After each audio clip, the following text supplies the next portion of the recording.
নমস্কার বন্ধুরা, আমি একটা চিকেনের রেসিপি নিয়ে আপনাদের কাছে চলে আসলাম। ভিডিওটি শুরু থেকে শেষ পর্যন্ত দেখতে থাকুন। এবার চিকেনের মধ্যে দিয়ে দিলাম লবণ, হলুদ, 2 চামচ টক দই দিয়ে চিকেনটাকে আমি ম্যারিনেট করে রেখে দেবো কিছুক্ষণ।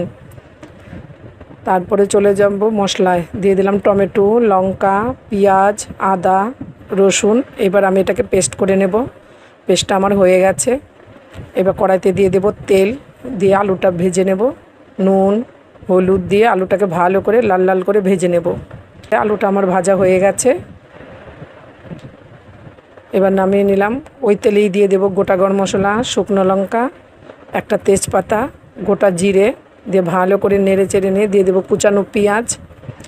পেঁয়াজটাকে ভালো করে নেড়ে নেব। দিয়ে দেব টমেটো, দিয়ে দিলাম লবণ, হলুদ, কাশ্মীরি লঙ্কার গুঁড়ো। এবার ভালো করে নেড়ে নেব যতক্ষণ অবধি টমেটোটা একটু নরম না হয়। তারপরে দিয়ে দেব মশলা, পেস্ট করে রেখে মশলাটা দিয়ে একটু নেড়েই চেড়ে নেব। মশলা থেকে তেল ছেড়ে দেবে। এই দেখুন তেল ছেড়ে দিয়েছে। এবার দিয়ে দেব ম্যারিনেট করা চিকেনটা দিয়ে আলতো হাতে একটু নেড়ে চেড়ে নিলাম। ভালো করে নাড়বো, নেড়ে তারপরে চিকেনটাকে আমি একটুখানি হওয়ার জন্য ঢেকে দেব।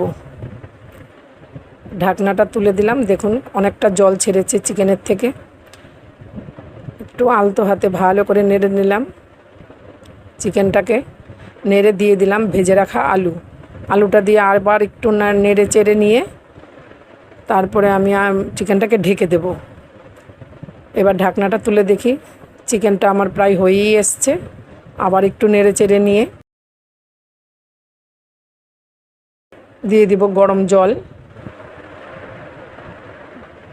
জল দিলে তরকারিটার অনেকটা স্বাদ বাড়ে।